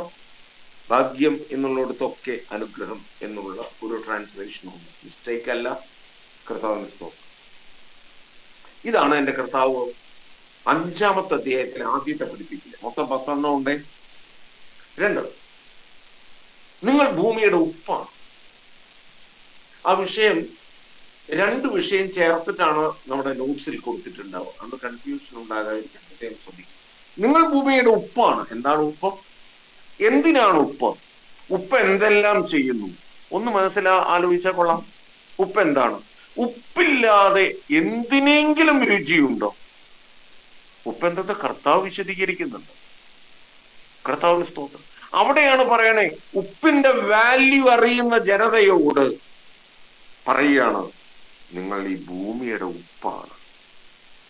ഈ ഭൂമിയുടെ പരപ്പിൽ നിങ്ങളെ ഉപ്പാക്കി വെച്ചിരിക്കുക. നിങ്ങൾക്ക് ചിലത് പറയാനുണ്ട്, നിങ്ങൾക്ക് ചിലത് പ്രവർത്തിക്കാനുണ്ട്, നിങ്ങൾക്ക് ചിലത് കേടുകൂടാതെ നിർത്തേണ്ടതുണ്ട്, നിങ്ങൾക്ക് ചില രോഗത്തിന് സൗഖ്യം കൊടുക്കേണ്ടതുണ്ട് കേട്ടോ. ഇതെല്ലാം ഉപ്പ് ചെയ്യും. ഉപ്പ് മെഡിസിനാണ്. ഉപ്പ് പ്രിസർവ് ചെയ്യാനുള്ളതാണ്. പ്രൈസല്ലോ. നിങ്ങൾ ഭൂമിയുടെ ഉപ്പാണ്. അടുത്ത, നിങ്ങൾ ലോകത്തിന്റെ വെളിച്ചമാണ്. കർത്താവ് സ്തോത്രം. നിങ്ങൾ മലമേലിരിക്കുന്ന പട്ടണം മറഞ്ഞിരിക്കാൻ സാധ്യമല്ല. നിങ്ങൾക്ക് മറഞ്ഞിരിക്കാൻ സാധ്യമല്ല. You are the light of the world. ലോകം ഇത് കേട്ടപ്പോഴും ഞെട്ടിപ്പോയി എന്നൊരു പുസ്തകത്തിൽ വായിച്ചു. എന്തെല്ലാം രസകരമായ ചിന്തകൾ ഈ മലയാളിയിലെ പ്രസംഗത്തെ കുറിച്ചിട്ടുണ്ട് പറയുന്നത്. ഈ ലോകത്തോട് വിളിച്ചു പറയുകയാണ്, നിങ്ങൾ വെളിച്ചമാണ്, അതൊരിക്കലും മറയാൻ പാടില്ല. ഇനി എന്റെ കർത്താവ് പറയുന്ന 3-ാമത്തെ കാര്യം ന്യായപ്രമാണത്തെ കുറിച്ചാണ്. അതിന് 1-ാമത്തെ 17-ാമത്തെ വാക്യത്തിലുണ്ട് ന്യായപ്രമാണത്തെ കുറിച്ച്. 17 മുതൽ 20 വരെയുള്ള വാക്യങ്ങളിൽ ഈ ന്യായപ്രമാണത്തെ കുറിച്ച് 4 വാക്യത്തിലേ ഉള്ളൂ. 17, 18, 19, 20 കഴിഞ്ഞു. ഞാൻ ന്യായപ്രമാണത്തെയോ പ്രവാചകന്മാരെയോ നീക്കേണ്ടതിന് വന്നു എന്ന് നിരൂപിക്കരുത്. ഒരു വലിയ ക്രിറ്റിസിസത്തെ എന്റെ കർത്താവ് മുന്നമേ എടുത്ത് തകർത്തെറിഞ്ഞു. ഇന്നലെ വാറിനെ കുറിച്ചൊക്കെ ന്യൂസ് കേട്ടപ്പോഴേ ശത്രു വിടുന്നതായിട്ടുള്ള മിസൈൽസിനെയും ഡ്രോണിനെയൊക്കെ തകർത്തെറിയുന്ന ചില സംവിധാനങ്ങളെ കുറിച്ച് നമ്മൾ ഇന്നലെ കേട്ടു ഇല്ലേ? ഇതുപോലെ ചില ക്രിറ്റിസിസങ്ങളെ, ചില വിമർശന ബുദ്ധിയാലുള്ള വാക്കുകളെ എന്റെ കർത്താവ് നിലംപരിചാക്കുന്നുണ്ട്. കർത്താവ് വന്നത് ന്യായപ്രമാണത്തെയോ പ്രവാചകന്മാരെയോ നീക്കാൻ വന്നതല്ല. അങ്ങനെ ഒരു വിമർശനം ഉണ്ടായിരുന്നു എന്റെ കർത്താവിന്റെ. ഞാൻ നീക്കാനല്ല പറഞ്ഞേ, ഞാൻ നിവർത്തിക്കാനാണ് വന്നത്. അതിലത്തെ ആ ഭാഷാ ശൈലി തന്നെ എത്ര മനോഹരമാണ്. ഞാൻ നീക്കുവാനല്ല, ഞാൻ നിവർത്തിക്കുവാനാണ്. ഞാൻ വായിച്ചത് 17, 18 വാക്യങ്ങൾ. ഇനി 21 വാക്യത്തിൽ വന്നാൽ, 21 വന്നാൽ അടുത്ത പഠിപ്പിക്കല് അത് കോപത്തെ പറ്റിയാണ്. ഈ പഠിപ്പിക്കലിന്, കോപത്തെ പറ്റി പഠിപ്പിക്കലിന് ഒരു പ്രത്യേകതയുണ്ട്. ലോകപ്രകാരം നിങ്ങൾ ഇത് കേട്ടിട്ടുണ്ട്, കർത്താവ് പറയുക. ലോകപ്രകാരം നിങ്ങൾ ഇത് പഠിച്ചിട്ടുണ്ട്. കോപം അപകടമാണ്, അത് നിങ്ങൾ പഠിച്ചിട്ടുണ്ട്. കോപത്തെ പറ്റി ആരെങ്കിലും കേട്ടോ അതിൽ പറയാ, നിങ്ങള് വിഷമം കൊണ്ട്, നിങ്ങളുടെ കോപം സ്വഭാവം കൊണ്ട് നിങ്ങൾ ആരെങ്കിലും കൊല ചെയ്താല് കേട്ടോ, അതിന് 21 വാക്യം ഒന്ന് വായിച്ചോട്ടെ. അത് കഴിഞ്ഞിട്ട് പറയാം, കൊല ചെയ്യരുത് എന്ന് കൊല ചെയ്യരുത് എന്നും ആരെങ്കിലും കൊല ചെയ്താൽ ന്യായവിധിക്ക് യോഗ്യനാകും എന്നും അരുളി ചെയ്തത് നിങ്ങൾ കേട്ടിട്ടുണ്ട്. ദാറ്റ് യു നോ, അത് നിങ്ങൾക്കറിയാം. എന്നാൽ ഞാൻ നിങ്ങളെ ഇപ്പോൾ പഠിപ്പിക്കുന്നത് അതല്ല, അത് നിങ്ങൾക്ക് ഓൾറെഡി അറിയാം. ഞാൻ നിങ്ങളോട് ഇപ്പോൾ പഠിപ്പിക്കുന്നത് സഹോദരനോട് കോപിക്കുന്നത് അത് കൊല ചെയ്യുന്നതിന് ഈക്വലല്ല. ന്യായവിധി ഉണ്ടാകും കേട്ടോ. ലോകം ഞെട്ടിപ്പോയി. കോപ സ്വഭാവത്തെ ഒരു കൊലപാതകത്തോട് ചേർത്ത് വെച്ചിരിക്കുന്നു. ജനം പുതിയതായി പഠിക്കുകയാണ്. ഇനി അതേ അധ്യായത്തിൽ നിന്ന് പഠിക്കുന്ന സബ്ജക്റ്റ് വ്യഭിചാരം. ഇതൊരു ബൃഹത്തായ സബ്ജക്റ്റാണ്, അന്നും ഇന്നും. 27, 28, 29, 30 വാക്യങ്ങളിലുണ്ട്. വ്യഭിചാരം ചെയ്യരുത്, അത് നിങ്ങൾ പഠിച്ചിട്ടുണ്ട്, നിങ്ങൾക്കറിയാം. കാരണം വ്യഭിചാരത്തിൽ പിടിക്കപ്പെട്ടവളെ എന്റെ കർത്താവിന്റെ മുമ്പിൽ വന്നിട്ട് പറയുന്ന ഭാഷയിൽ അവർ ചിലത് പറയുന്നുണ്ട്. കർത്താവിന്റെ സ്തോത്രം. ഇവിടെ കർത്താവ് പറയുകയാണ്, വ്യഭിചാരം ചെയ്യരുത്, അത് നിങ്ങൾ കേട്ടിട്ടുണ്ട്, അത് നിങ്ങൾ പഠിച്ചിട്ടുണ്ട്, അത് നിങ്ങൾക്കറിയാം. പക്ഷേ ഞാൻ നിങ്ങളോട് ഇപ്പോൾ പറയുന്നത്, അതാണ് അതിന്റെ കർത്താവിന്റെ ശൈലി. അതെല്ലായിടത്തും കാണാം. ഞാൻ നിങ്ങളോട് പറയുന്നത്, വാക്യം 28, സ്ത്രീയെ മോഹിക്കേണ്ടതിനെ, നിങ്ങൾ ആ വാക്കൊന്ന് ശ്രദ്ധിക്കണേ, സ്ത്രീയെ മോഹിക്കേണ്ടതിനെ അവളെ നോക്കുന്നവൻ എല്ലാം ഹൃദയം കൊണ്ട് അവളോട് വ്യഭിചാരം ചെയ്തു. ലോകത്തിന് മനസ്സിലാവാത്തൊരു സബ്ജക്റ്റ്. കർത്താവ് വ്യഭിചാരം എന്തെന്ന് ഞങ്ങൾക്കറിയാം. ഒരു സ്ത്രീ പുരുഷ അന്യായ ബന്ധം, അത് ഞങ്ങൾക്കറിയാം. പക്ഷേ ദൂരെ ഇരിക്കുന്ന സ്ത്രീ പുരുഷന്മാരിൽ വ്യഭിചാരം സംഭവിക്കുന്നു, അത് ഞങ്ങൾക്ക് പുതിയ അറിവാണ്. അവർ യേശു കർത്താവിന്റെ മുഖത്തേക്ക് നോക്കിക്കാണും. സ്ത്രീയെ മോഹിക്കേണ്ടതിനെ, അത് വിശദീകരിക്കേണ്ടതുണ്ട്. സ്ത്രീയെ മോഹിക്കേണ്ടതിനെ അവളെ നോക്കുന്നവൻ, അതിന് ഏറ്റവും ഒരു ബോംബ് പോലെയുള്ള ഒരു വാക്ക് ഞാൻ അതിനുള്ളിൽ നിന്ന് പറഞ്ഞോട്ടെ. നോക്കുന്നവൻ എല്ലാം ഹൃദയം കൊണ്ട് അവളോട് വ്യഭിചാരം. അപ്പൊ വ്യഭിചാരം ഹൃദയം കൊണ്ട്, അത് ലോകത്തിന് അന്നേ വരെ അറിയില്ലായിരുന്നു. അടുത്ത വിഷയം ഇതേ അധ്യായത്തിൽ നിന്നും, സ്പീഡ് കൂടുന്നില്ല എന്ന് ഞാൻ ചിന്തിക്കട്ടെ. വിവാഹം, പ്രത്യേക വിവാഹമോചനം, അത് സർവ്വസാധാരണമായിരിക്കുന്ന കാലമായിരുന്നു അന്ന്, ഇന്നും. ആരെങ്കിലും ഭാര്യയെ ഉപേക്ഷിച്ചാൽ അവൾക്ക് ഉപേക്ഷണ പത്രം കൊടുക്കണം. ഇത് നിങ്ങൾക്കറിയാം, ഇത് നിങ്ങൾ പഠിച്ചിട്ടുണ്ട്. അവരോട് പറയുകയാണ്, അവർക്ക് അറിയാവുന്ന സബ്ജക്ട് കർത്താവ് അവരോട് ആദ്യം അങ്ങ് പറയും. എന്നാൽ കർത്താവ് പറയുന്നു, ഞാൻ നിങ്ങളോട് പറയുന്നു, ഞാൻ നിങ്ങളെ പഠിപ്പിക്കുന്നു, പരസംഗം ഹേതുവായിട്ടല്ലാതെ ഒരാൾ ഭാര്യയെ ഉപേക്ഷിക്കുക പാടില്ല. അപ്രകാരം ചെയ്യുവാണെങ്കിൽ അവളോട് വ്യഭിചാരം ചെയ്യുന്നതിന് പോകണ്ട. എനിക്ക് തോന്നണേലത്തെ ഓരോ വരികളും വിശദീകരിക്കേണ്ട കാര്യമില്ല. ഒരു യൂത്ത് ക്ലാസ് ആണെങ്കിൽ നമുക്ക് ചിലത് പറയാനുണ്ട്. ഇത് മുതിർന്നിരിക്കുന്ന ജനത്തോട് അതിൽ കൂടുതൽ പറയേണ്ടതില്ലല്ലോ, മനസ്സിലായിട്ടുണ്ടാവും എന്ന് വിചാരിക്കും. അതിലുള്ള അടുത്ത സബ്ജക്റ്റാണ് ആണയെ കുറിച്ച്. ആണയുടെ പറയില്ലേ, ആണ. കർത്താവ് വീണ്ടും പറഞ്ഞു, കള്ളസത്യം ചെയ്യരുത് എന്നും സത്യം ചെയ്ത് കർത്താവിനെ നിവർത്തിക്കണം എന്നും പൂർവീകരോട് അരുളി ചെയ്ത് നിങ്ങൾ കേട്ടിട്ടുണ്ടല്ലോ. വാക്യം 33. എന്നിട്ട് യേശു കർത്താവ് പഠിപ്പിക്കുന്നത് അതല്ല. അത് ഓൾറെഡി നിങ്ങൾ പഠിച്ചിട്ടുള്ളത്. ഈശ്വരത പഠിക്കുക. ഞാനോ നിങ്ങളോട് പറയുന്നത് അശേഷം സത്യം ചെയ്യുക. അത് സ്വർഗത്തെ കൊണ്ടരുത്, അത് ഭൂമിയെ കൊണ്ടരുത്, ആണയിടരുത്. ആ വിഷയത്തിലെ ലാസ്റ്റ് വിഷയം, നിങ്ങൾ നിങ്ങളുടെ ശത്രുക്കളെ സ്നേഹിക്കുക. നിങ്ങൾ നിങ്ങളുടെ ശത്രുക്കളെ സ്നേഹിക്കുക. ശത്രുക്കളെ സ്നേഹിക്കുക. കണ്ണിന് പകരം കണ്ണ്, പല്ലിന് പകരം, വാക്യം 38, കണ്ണിന് പകരം കണ്ണ്, പല്ലിന് പകരം പല്ല് എന്ന് അരുളി ചെയ്തത് നിങ്ങൾക്കറിയാം. എന്നാൽ ഇപ്പോൾ ഞാൻ നിങ്ങളെ പഠിപ്പിക്കുന്നു. എന്ത് പഠിപ്പിക്കുന്നു? ദുഷ്ടനോട് എതിർക്കരുത്. ജനത്തിന് ഇത് മനസ്സിലാവുകയില്ലായിരുന്നു അന്നത്തെ. ദുഷ്ടനോട് സർ എതിർക്കാതെ എന്തു ചെയ്യണം? ദുഷ്ടനോടല്ലേ എതിർക്കേണ്ടത്, നല്ലവനോടല്ലല്ലോ. പിന്നെ എന്താണ് അങ്ങ് ദുഷ്ടനോട് എതിർക്കരുതെന്ന് പറയുന്നത്? ദുഷ്ടനോട് എതിർക്കരുത്. ഇനി കേൾക്കുക വാക്യത്തിന്റെ ഏറ്റവും രസകരമായതാണ്. നിന്റെ വലതേ ചികിടത്തടിക്കുന്നവനെ മറ്റേതും തിരിച്ചു കാണിക്കുക. ഇന്ന് ഈ പറയുന്നതിനേക്കാൾ അപ്പുറമായി പഠിപ്പിക്കാൻ മറ്റൊരു പഠിപ്പിക്കുന്നവനുണ്ടോ? മറ്റൊരു ഗുരുവുണ്ടോ? നമുക്ക് മനസ്സിലായില്ല. മനഃപൂർവ്വം നിങ്ങളോട് ചോദിക്കുന്നില്ല, ദയവായി ക്ഷമിക്കുക.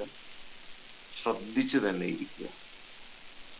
ആത്മാവിലായിരിക്കുന്ന ഒരു അനുഭവമാണ് ബൈബിൾ ക്ലാസ്സിൽ ഉണ്ടാകേണ്ടത്.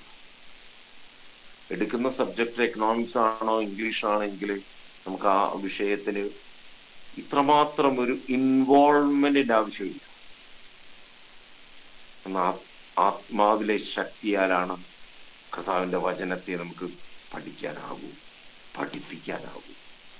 കർത്താവ്, ഞാൻ 5-ാമത്തെ അധ്യായത്തിലെ 10 വിഷയങ്ങളാണ് ഇപ്പോൾ. 5-ാമത്തെ അധ്യായത്തിലെ 10ഓളം വിഷയം. നിങ്ങളുടെ കയ്യിൽ ഒരു നോട്ട്സ് ഉണ്ട്, ദയവായിട്ടൊന്ന് വായിക്കണം. വിശുദ്ധ വേദപുസ്തകം കൂടെ ചേർത്ത് വെച്ച് വായിക്കണം. ഓരോ ഹെഡിങ് പറയുമ്പോഴും ഓരോ ഹെഡിങ്ങും ഏത് വാക്യത്തിൽ കിടക്കുന്നു എന്നതിന്റെ ബ്രാക്കറ്റിൽ കാണാൻ ഉപയോഗപ്പെടുത്തണം. ഞാൻ നിങ്ങൾക്ക് അയച്ചു തന്ന നോട്ട്സിൽ എൻ്റെ കൈയക്ഷരം കാണാം. അപ്പൊ നിങ്ങൾ ചോദിക്കുന്നൊരു ചോദ്യമുണ്ട്, ഈ മനുഷ്യൻ എന്തൊക്കെയോ പരന്ത്രീസ് എഴുതി വെച്ചിട്ട് അതും കൂടെ ഞങ്ങളെ കൊണ്ട് എന്താ മനസ്സിലാവാത്ത എന്തോ എഴുതി വെച്ചിട്ട് അതും ഞങ്ങളെ കൊണ്ട് വായിപ്പിക്കുകയാണോ? ഒരു വൃത്തിയുള്ള പേപ്പറിൽ ക്ലാസ് എടുത്ത് ആ ക്ലാസ് പകർത്തിയിട്ട് പ്രിന്റ് ചെയ്തിട്ട് ഞങ്ങൾക്ക് അയച്ചു തന്നുകൂടായിരുന്നോ? മനഃപൂർവ്വമാണ് അതിലൊരു ഹാൻഡ് റൈറ്റിങ്ങോ നമ്പറോ ആഡ് ചെയ്യുന്നത്. ഒരു മനുഷ്യൻ വിഷയത്തെ പഠിക്കുന്നത് പോലെ തന്നെ എല്ലാ മനുഷ്യനും വിഷയത്തെ പഠിക്കാൻ ശ്രമിക്കുക. അങ്ങനെയാണെങ്കിൽ അദ്ദേഹത്തിന്റെ പോയിന്റ്സ് അതുമായിട്ട് ബന്ധപ്പെട്ടതെല്ലാം അതിൽ നോട്ട് ചെയ്താൽ അത് ഉപകാരപ്പെടും എന്ന ചിന്തയിൽ, നിങ്ങൾ ക്ഷമിക്കുക, എന്ന ചിന്തയിലാണ് അത്തരം നോട്ട്സ് അയച്ചു തന്നത്. അതല്ല എൻ്റെ കുറിപ്പില്ലാത്ത നോട്ട്സുകൾ മതി എന്നുണ്ടെങ്കിൽ ദയവായി നമ്മുടെ കോർഡിനേറ്ററോ ഒന്ന് സിസ്റ്ററോട് ഒന്ന് പറയണം. അപ്പൊ സിസ്റ്റർ അത് പറഞ്ഞോളും. തീർച്ചയായിട്ടും അപ്രകാരം നോട്ട്സ് അയച്ചു തരാൻ ശ്രമിക്കാം. ആരെങ്കിലും അത് ഭാരപ്പെടുന്നില്ല. ഞാൻ അതിന്റെ 6-ാമത്തെ അധ്യായത്തിലേക്ക് കടന്നു. തെറ്റല്ലേ? വിശുദ്ധ മത്തായിയുടെ സുവിശേഷത്തിന്റെ 6-ാമത്തെ അധ്യായം.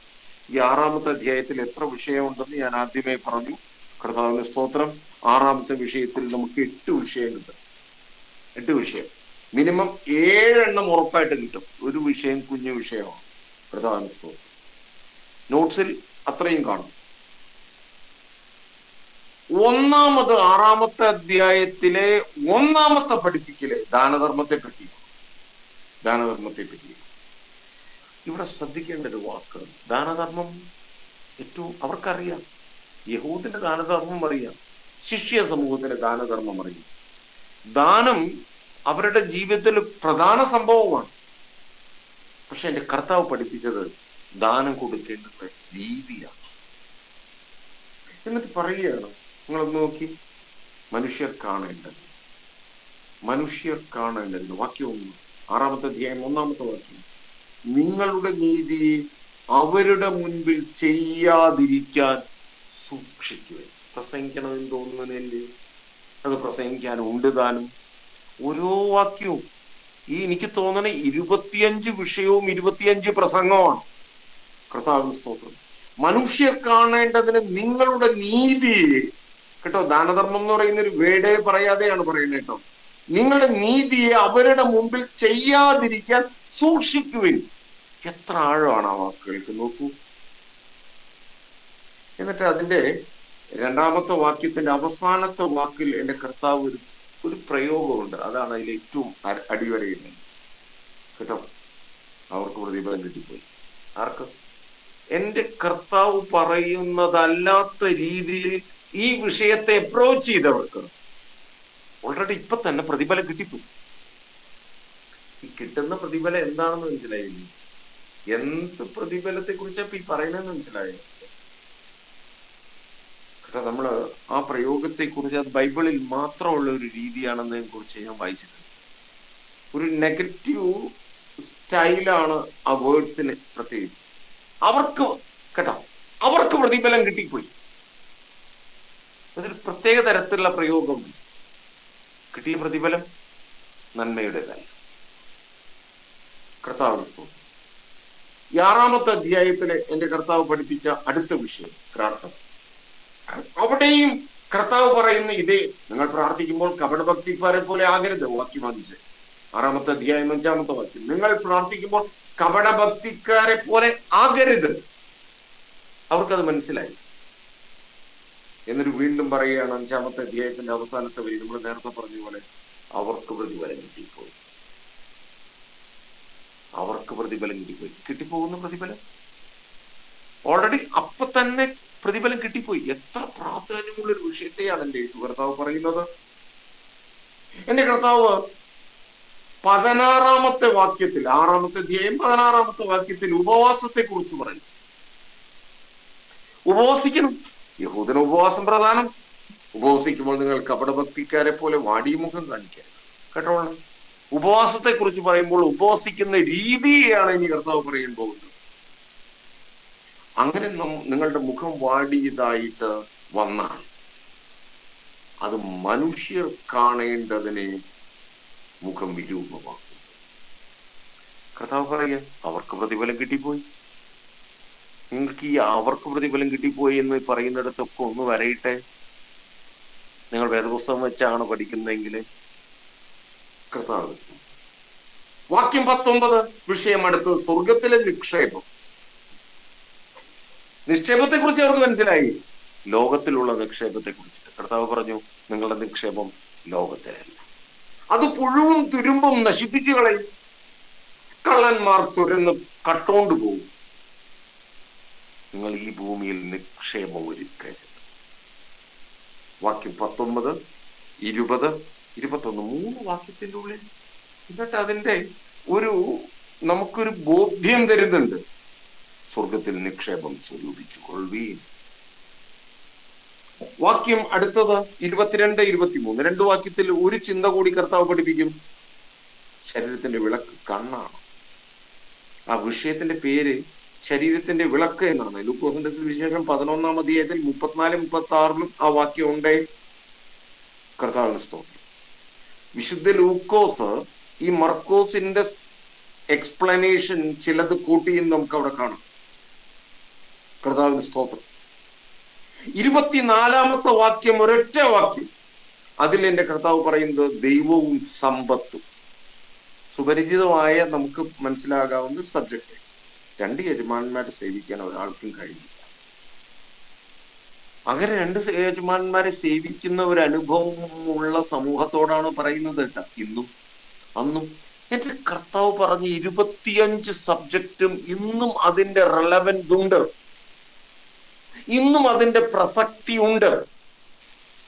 25 വിഷയത്തിൽ. കർത്താവിന് സ്തോത്രം. 2 യജമാനന്മാരെ സേവിക്കാൻ ഒരാൾക്ക് കഴിയും. 25, 26, 27, 28 4 വാക്യത്തിൽ ഒതുങ്ങുന്ന അടുത്ത പഠിപ്പിക്കില്ല. 4 വാക്യത്തിലൊക്കെ ലോകത്തിലെ ആർക്ക് എന്ത് പഠിപ്പിക്കാൻ പറ്റും? 1 വാക്യത്തിൽ 2 വാക്യത്തിൽ ആർക്ക് എന്ത് പഠിപ്പിക്കാൻ പറ്റും? ആകുലപ്പെടരുത്. ഞാൻ ചോദിക്കട്ടെ, ഇന്നത്തെ സമൂഹത്തോട് പറയണ്ടേ ഇതൊരു മിഷണറി ട്രെയിനിങ് ആണെന്ന് മിനിസ്റ്റർ അതിൻ്റെ ഉള്ളിൽ കുറിച്ച് പറയുന്നുണ്ടല്ലോ. ഓർക്കുക, ഞാനും നിങ്ങളൊരു മിഷണറി ആയിത്തീരും. എൻ്റെ യേശു കർത്താവിൻ്റെ പഠിപ്പിക്കലുകൾ മാത്രം പഠിച്ചാൽ. ഒരു മിഷണറി ആകാതെ ഒരു മനുഷ്യന് വഴിയില്ല അവൻ മിഷണറിയാകും. അവന്റെ ഹൃദയം അപ്രകാരം പ്രവർത്തിക്കും. Praise the Lord. Hallelujah. കർത്താവിന് സ്തോത്രം. അടുത്ത വിഷയം അടുത്ത അധ്യായത്തിലാണ്, 7-ാമത്തെ അധ്യായം. ഞാൻ സ്പീഡ് കൂടിയിട്ടില്ല എന്ന് വിചാരിക്കട്ടെ. 7-ാമത്തെ അധ്യായത്തിൽ ഞാൻ ഏഴ് വിഷയം പറയും. 7-ാമത്തെ അധ്യായം 6 മെയിൻ ഹെഡിങ് തന്നെ പറയും.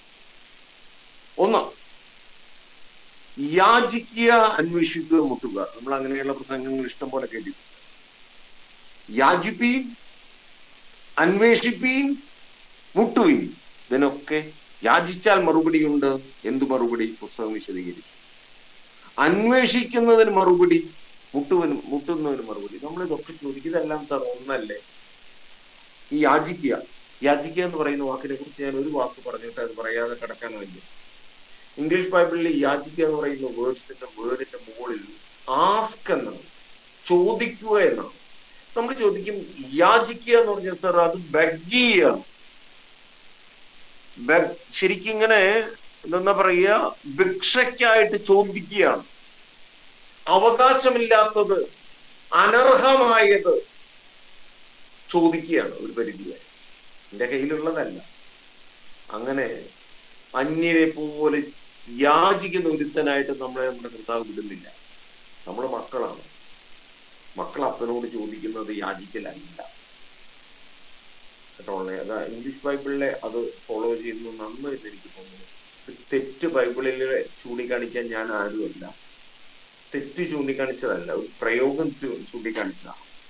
നിങ്ങൾ ചോദിപ്പീൻ, അങ്ങനെയുള്ള ട്രാൻസ്ലേഷനും വായിച്ചിട്ടുണ്ട്. നിങ്ങൾ ചോദിപ്പീൻ, നിങ്ങൾക്ക് കിട്ടും. നിങ്ങൾ അന്വേഷിപ്പീൻ, നിങ്ങൾ കാണും. മുട്ടുവീൻ, നിങ്ങൾക്കായി തുറക്കും. എല്ലാം ഒന്നായിട്ട് പരിശോധിക്കും. എന്നാൽ എന്റെ കർത്താവ് ഓരോന്നിനെ കുറിച്ചും വ്യക്തതയോടെ പറഞ്ഞു. എത്ര വാക്യത്തിനുള്ളിൽ എന്നറിയുമോ? 6 വാക്യത്തിൽ. കർത്താവ് ലൂക്കോസിന്റെ സുവിശേഷം 11-ാമത്തെ അധ്യായത്തിന്റെ 9 മുതൽ 13 വരെയുള്ള വാക്യങ്ങളിൽ ഇതേ വർണ്ണന. ഇനി 13, 14 വാക്കുകളിൽ അടുത്ത ഹെഡിങ്, അടുത്ത പഠിപ്പിക്കൽ, ഇടുങ്ങിയ വാതിൽ. കേൾക്കണേ, ഇടുങ്ങിയ വാതിലൂടെ അകത്ത് കടക്കുകയും ലോകത്തിന് മനസ്സിലായില്ല ഇയാൾ എന്തു പറയുന്നു. ലോകത്തെ എല്ലാവരും പഠിപ്പിച്ചു വിശാലമായതിലൂടെ കടക്കൂ, എന്നാലല്ലേ ഞെരുക്കമില്ലാതെ കടക്കാനാകും. ഇവിടെ പറയുന്നത് എന്താ പറയൂ? ഇടുങ്ങിയ വാതിലൂടെ കടപ്പിൽ. കർത്താവിന്റെ പഠിപ്പിക്കലിന്റെ ഒരു വ്യത്യസ്തത നോക്കൂ, നിങ്ങൾക്ക് മനസ്സിലായില്ലേ? 15 മുതൽ 20 വരെയുള്ള 6 വാക്യം. അടുത്തത് വൃക്ഷം, ഫലം. ഞാൻ ആ സൈഡിൽ, നോട്ട്സിന്റെ സൈഡിൽ അത് എഴുതിക്കാം. വൃക്ഷം, ഫലം.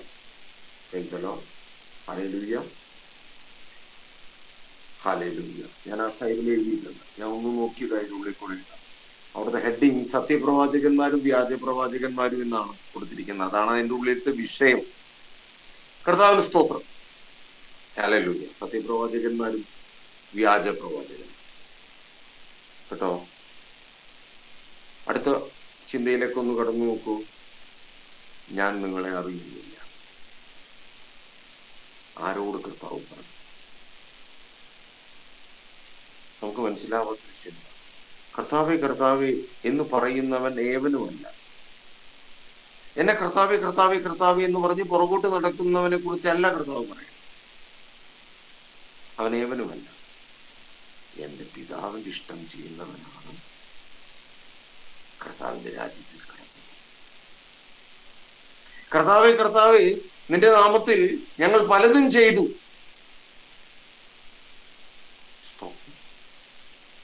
കർത്താവ് എന്തു പറയുമെന്ന് 23-ാമത്തെ വാക്യത്തിൽ പറഞ്ഞു. ഞാൻ നിങ്ങളോട് ഒരു നാളും ഞാൻ നിങ്ങളെ അറിയുന്നില്ല. അതിനേക്കാൾ അതിന്റെ അടുത്ത ലൈനാണ് അതിനേക്കാൾ ഒരു ഭയങ്കരൻ. അധർമ്മം പ്രവർത്തിക്കുന്നവരെ ആരും കർത്താവിന്റെ പുറകെ വന്നവരാണ് കേട്ടോ. അവരെ എന്റെ കർത്താവ് കൃത്യതയോട് തിരിച്ചറിയുകയാണ്. അധർമ്മം പ്രവർത്തിക്കുന്നവരെ എന്നെ വിട്ടുപോകുകയും ഞാൻ അങ്ങനെ തീർത്തു പറയും. ശാന്തതയോടെ ശിഷ്യരിരുന്ന് കേട്ടു.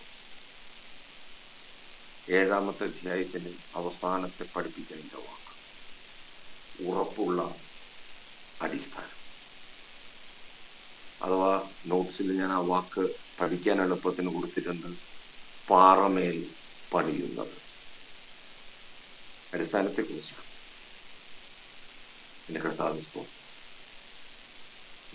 കർത്താവിന്റെ വചനം പഠിപ്പിച്ചതൊക്കെ പഠിപ്പിക്കുന്നതിന്റെ ലാസ്റ്റ് സബ്ജക്റ്റിൽ നിൽക്കുമ്പോഴാണ് പറയുന്നത്, എന്റെ ഈ വചനങ്ങൾ കേട്ട് ചെയ്യുന്നവനെല്ലാം, പഠിച്ച് ചെയ്യുന്നവനെല്ലാം പാറമേൽ വീട് പണിത മനുഷ്യൻ. അവൻ ബുദ്ധിയുള്ളവനാണ്. അങ്ങനെയുള്ള മനുഷ്യനോട് നിങ്ങൾ തുല്യനാകും. നിങ്ങൾ ഈ വിഷയം പഠിക്കുകയാണെങ്കിൽ, കേട്ടോ, അത് എന്നോടും കൂടെയല്ലേ, നിങ്ങളോടും കൂടെയല്ലേ, ഈ വിഷയം പഠിക്കുകയാണെങ്കിൽ നിങ്ങൾ ബുദ്ധിയുള്ള ദൈവമക്കളെ. 7, 5, 6, 7 വിശുദ്ധ മത്തായിയുടെ സുവിശേഷത്തിന്റെ 3-ാം അധ്യായം. അതിൽ 20 ഹെഡിങ്ങുകളാക്കി കൊടുത്തിട്ടുണ്ട് നോട്ട്സ്. 25 ഹെഡിങ് വായിക്കുമ്പോൾ നിങ്ങൾക്ക് അതിൻ്റെ ഉള്ളിൽ കാണാം. ഞാൻ പറഞ്ഞല്ലോ, കർത്താവിന്റെ സ്തോത്രം. ഉദാഹരണം നിങ്ങൾക്ക് മനസ്സിലാക്കാൻ ഞാൻ ഒന്നുകൂടി പറയട്ടെ. ഉപ്പ്, വെളിച്ചം. നിങ്ങൾ ലോകത്തിന്റെ ഉപ്പ്, നിങ്ങൾ ലോകത്തിന്റെ വെളിച്ചം. ഇങ്ങനെ 2 സബ്ജക്ട്. അത് 2-ാമത്തെ വിഷയത്തിൽ ഒന്ന് ചേർത്ത് പറഞ്ഞിട്ടുണ്ട്. വ്യഭിചാരത്തെക്കുറിച്ചും വിവാഹമോചനത്തെക്കുറിച്ചും പറയുന്നു. 5-ാമത്തെ പോയിന്റിൽ അത് ഒന്നിച്ചു പറഞ്ഞിട്ടുണ്ട്. 2 പോയിന്റ്. വീണ്ടും നിങ്ങൾ വന്ന് 14-ാമത്തെ പോയിന്റിൽ വരുമ്പോൾ വിളക്കിനെ കുറിച്ചും ആകുലതയെ കുറിച്ചും പറയുന്ന ഭാഗവും അതിന്റെ പുറകിൽ ചേർത്തത് കാണും. 14-ാമത്തെ പോയിന്റ് സമ്പത്തും വിഷമവും എന്നത് എല്ലാം കൂടെ ഇതിൽ എക്സ്പ്ലെയിൻ ചെയ്തിട്ടാണ് നോട്ട്സിൽ. അത് 2 സെന്റൻസ്. നോട്ട്സിന്റെ പ്രത്യേകത, നോട്ട്സിൽ നമുക്ക് അത്രയല്ലേ കൊടുക്കാനാവും. കേട്ട് പോയിന്റ്സ് നോട്ട് ചെയ്ത് പോകുന്നവർക്ക് ഒരു വലിയ നോട്ട്സ് കയ്യിലുണ്ടാകും. അത് സാധിക്കുന്നില്ല. യഥാർത്ഥ സ്തോത്രം. എന്റെ കയ്യിൽ അനുവദിച്ചത് 10:40 ഞാൻ പറ്റി. ഇനി എനിക്ക് പറയാനുള്ളത്, ഞാൻ നോട്ട്സിൽ മിനി സിസ്റ്ററെ ഏൽപ്പിച്ചിട്ടുള്ള അടുത്ത എസ്സേയിലേക്കാണ്. 5 മിനിറ്റിൽ ഞാൻ ആ എസ്സേ ജസ്റ്റ് ഒന്ന് പറയും. നെക്സ്റ്റ് ക്ലാസ്സിൽ again I shall repeat it. വീണ്ടും അത് റിപ്പീറ്റ് ചെയ്യുക. ഒരു തവണ കൂടി റിപ്പീറ്റ് ചെയ്യുക. തന്ന നോട്ട്സ് നിങ്ങൾക്ക് വായിക്കാൻ വേണ്ടിയിട്ടുള്ള ഒരു പ്രചോദനത്തിന് വേണ്ടി ഞാൻ അത് ജസ്റ്റ് എന്താണ്, എന്റെ യേശു കർത്താവിന്റെ 7 മൊഴികളാണ് കുരിശിൽ നിന്ന് ഉയരുന്നത്. യേശു കർത്താവിന്റെ 7 മൊഴി. ആ 7 മൊഴികളാണ് ഇനി നമുക്ക് പഠിക്കാനുള്ളത്. കർത്താവിന്റെ സ്തോത്രം. യേശു കർത്താവിന്റെ ക്രൂശിലെ അവസാനത്തെ 7 വാക്കുകൾ എന്ന് ഹെഡ്ലൈൻ കാണാം. 1-ാമത്തെ വാക്ക് എല്ലാം പറയാനാവൂ അറിയില്ല. 1-ാമത്തെ വാക്ക് അത് പിതാവിനോട് അവകാശത്തോടെ തന്നെ പ്രപഞ്ചത്തിലേക്ക് അയച്ച, അവന്റെ മടിയിലിരുന്ന പ്രബോധപുത്രനായ തന്നെ ഈ പ്രപഞ്ചത്തിലേക്ക് അയച്ച തന്റെ സ്വന്തം പിതാവിനോട് പറയുന്ന വാക്കാണ് ആദ്യത്തെ വാക്ക്. പിതാവേ, അവരോട് ക്ഷമിക്കണം. 2-ാമത്തെ വാക്ക് കള്ളനോട്. വലത് കള്ളനോടോ ഇടത് കള്ളനോടോ വിശദീകരിക്കാനാവില്ല, വ്യക്തതയില്ല. നല്ല കള്ളനോട് നമുക്ക് രക്ഷപ്പെടാനുള്ള ഒരുത്തം. സത്യമായി ഞാൻ നിന്നോട് പറയുന്നു, ഇന്ന് നീ എന്നോട് കൂടെ പരദീസയിൽ. 2-ാമത്തെ വാക്ക് കള്ളനോട്.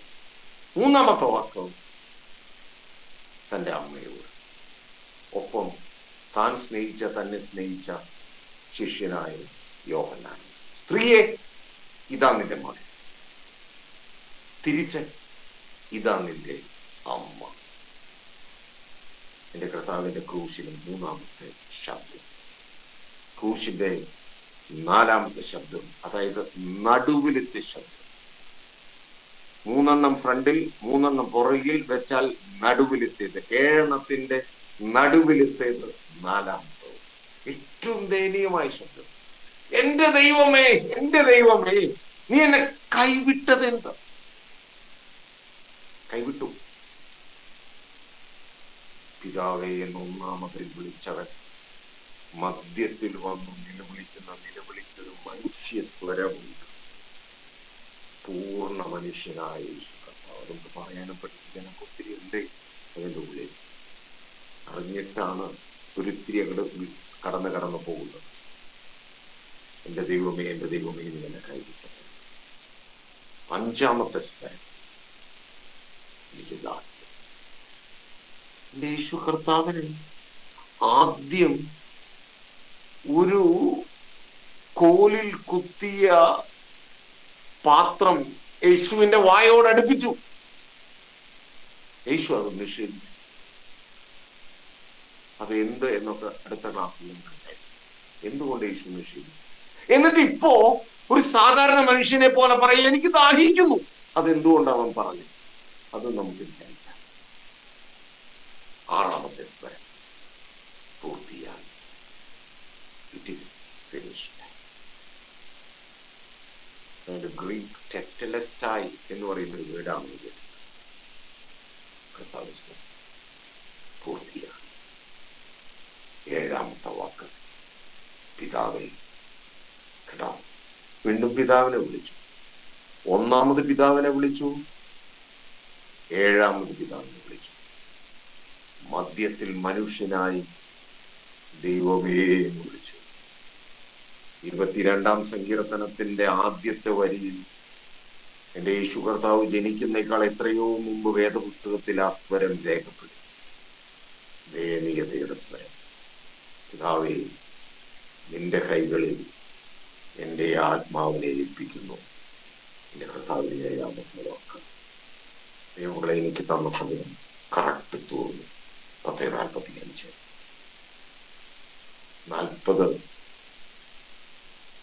45 മിനിറ്റിൽ കൂടുതൽ നമ്മളിപ്പോ ക്ലാസ് 50 മിനിറ്റോ ക്ലാസ്.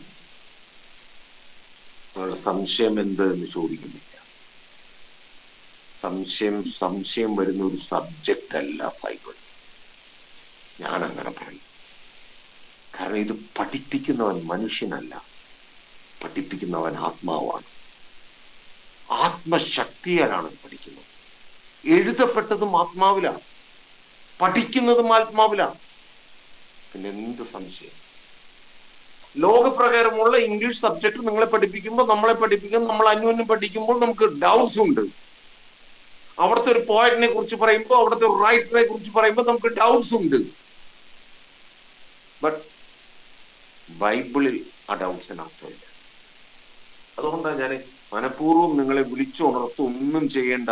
ഉണർവ് തരുന്നവൻ എൻ്റെ അപ്പനാണ്, എൻ്റെ കർത്താവാണ്. അവൻ ഉണർവ് തന്നിരിക്കും. എന്തുകൊണ്ടാണ് മില്ലി സിസ്റ്റർ പറഞ്ഞതുപോലെ 30 പേര് 7 പേരായിട്ടോ 6 പേരായിട്ടോ ചുരുങ്ങിപ്പോകുന്നതെന്ന് അറിഞ്ഞുകൂടാ.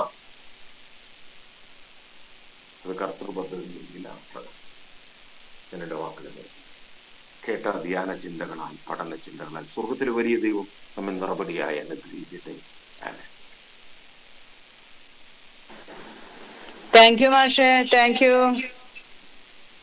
വളരെ നന്നായിട്ട് ക്ലാസ് എടുത്തു. ഇനി ആർക്കും ഇതിലൊരു ഡൗട്ട് ഉണ്ടാവുമെന്ന് എനിക്ക് തോന്നണില്ല.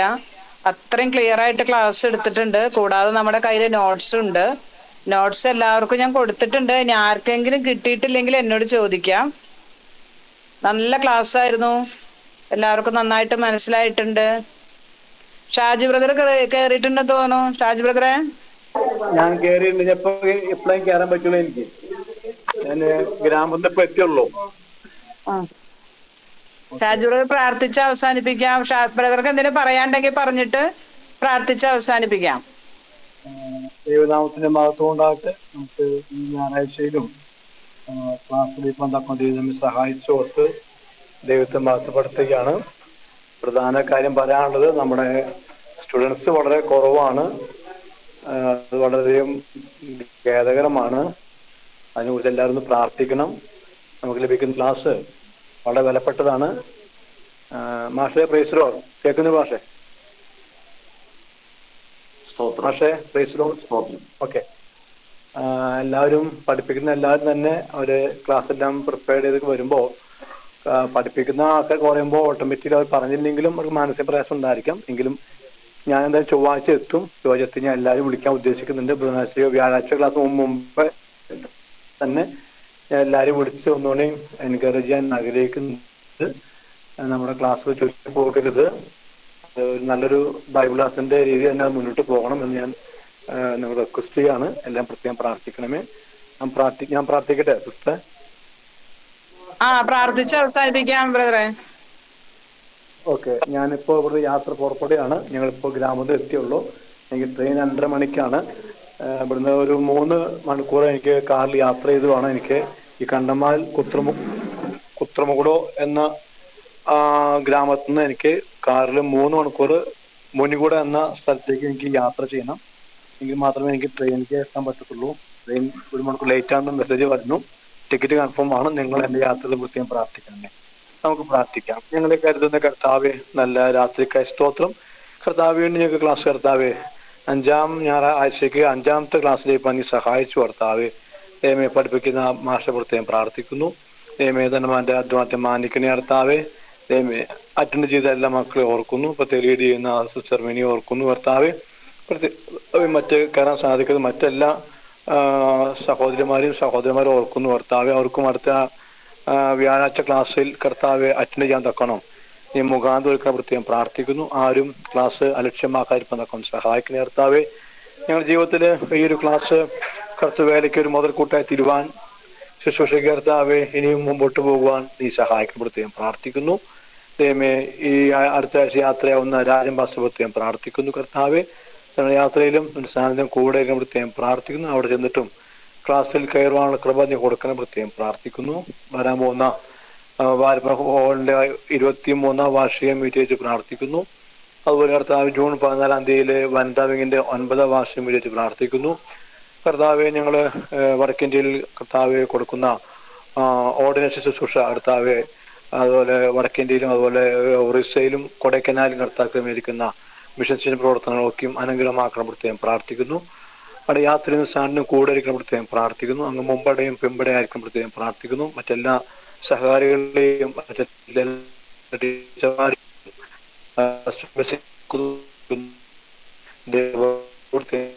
സകലവും